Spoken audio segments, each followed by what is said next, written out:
बहुत पुराने समय की बात है। दूर दूर तक फैला हुआ एक समृद्ध राज्य था, जहां ऊंचे महल, चौड़ी सड़कें और रंग बिरंगे बाजार उसकी शान बढ़ाते थे। उसी राज्य की राजधानी में एक अत्यंत धनी सेठ रहता था। व्यापार में उसकी बड़ी पकड़ थी, सोने चांदी की कमी नहीं थी। लेकिन उसके जीवन में एक खालीपन था। उसकी पत्नी बहुत पहले गुजर चुकी थी। अब उसके विशाल हवेली में सिर्फ वो और उसकी इकलौती बेटी कमला रहते थे। कमला न केवल सुंदर थी, बल्कि बुद्धिमान और संवेदनशील भी थी। माँ के बिना पली बढ़ी होने के बावजूद उसमें संस्कारों की कमी नहीं थी। वो अपने पिता का सम्मान करती थी, लेकिन भीतर कहीं एक आज़ाद आत्मा भी थी जो अपने फैसले खुद लेना चाहती थी। जब कमला जवान हुई तो सेठ ने उसकी शादी की चिंता करनी शुरू कर दी। कई अच्छे रिश्ते आए, लेकिन सेठ की नज़र एक बेहद अमीर मगर उम्र में काफ़ी बड़े आदमी पर टिक गई।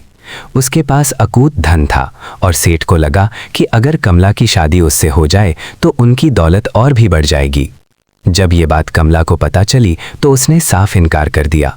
पिताजी, उसने शांत लेकिन दृढ़ स्वर में कहा, मैं उस आदमी से शादी नहीं कर सकती। वो मेरी उम्र से दुगना बड़ा है। मैं ऐसी जिंदगी नहीं जीना चाहती। सेठ ने उसे समझाने की कोशिश की, बेटी, वो बहुत अमीर है, उसके पास सब कुछ है, तुम्हें कभी किसी चीज़ की कमी नहीं होगी। कमला ने सिर झुका लिया, मुझे धन से ज़्यादा सम्मान और अपनापन चाहिए। लेकिन सेठ का दिल लालच से भर चुका था। उसने बेटी की भावनाओं को नज़रअंदाज कर दिया और गुस्से में आकर कमला को घर के एक हिस्से में बंद कर दिया। दिन बीतते गए। कमला अकेली, उदास और बेबस होती चली गई। आखिर एक दिन उसने मन ही मन एक योजना बनाई। उसने अपने पिता से कहा, पिताजी, मैं आपकी बात मानने को तैयार हूँ, लेकिन एक शर्त पर। सेठ की आंखें चमक उठीं। बताओ बेटी, क्या चाहती हो? कमला बोली, मुझे 500 सोने की अशर्फियाँ चाहिए और मैं एक खास लकड़ी का बड़ा शमादान बनवाना चाहती हूँ जिसमें 40 मोमबत्तियाँ जल सकें। सेठ थोड़ा चौंका, लेकिन खुशी खुशी मान गया। उसी दिन उसने एक माहिर कारीगर को बुलाया। कमला ने कारीगर को चुपके से समझाया कि शमादान के भीतर एक गुप्त जगह बनाई जाए जहाँ एक इंसान छुपकर बैठ सके और एक छोटा सा दरवाज़ा भी हो। कारीगर ने लालच और दया दोनों के कारण उसकी बात मान ली। कुछ ही दिनों में वह विशाल खूबसूरत शमादान तैयार हो गया। कमला ने मौका देखकर उसमें पानी और खाने का सामान छुपा दिया। अगले दिन सेठ ने कहा, अब मेरी इच्छा भी पूरी करो। कमला ने सिर झुका लिया।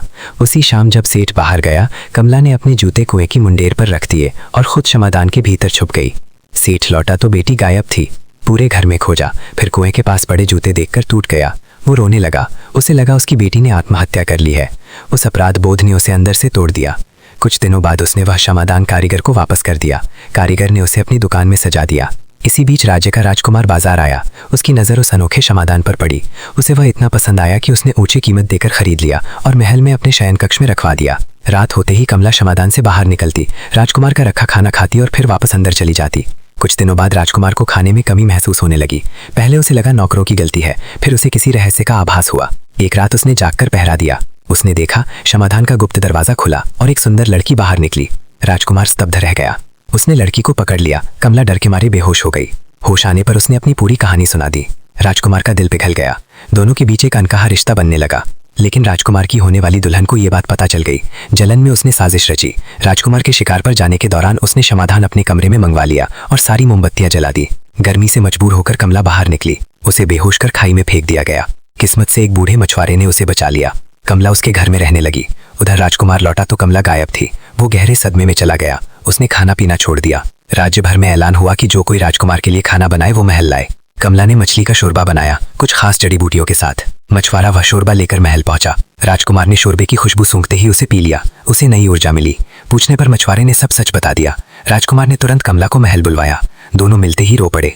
सच सामने आया। राजकुमारी की साजिश उजागर हुई। उसे महल से निकाल दिया गया। राजकुमार ने कमला से विवाह किया। सेठ को भी बुलाया गया। अपनी बेटी को जीवित देखकर वो फूट फूट कर रो पड़ा और अपनी गलती मान ली। कमला ने अपने पिता को माफ कर दिया। राजकुमार और कमला ने मिलकर राज्य को प्रेम और न्याय से चलाया। और इस तरह एक लड़की की हिम्मत, बुद्धि और सच्चाई ने न केवल उसकी जिंदगी बदली, बल्कि कई दिलों को भी इंसानियत का रास्ता दिखा दिया। कहानी यहीं खत्म नहीं होती। यहीं से एक नई, उजली और खुशहाल जिंदगी की शुरुआत होती है।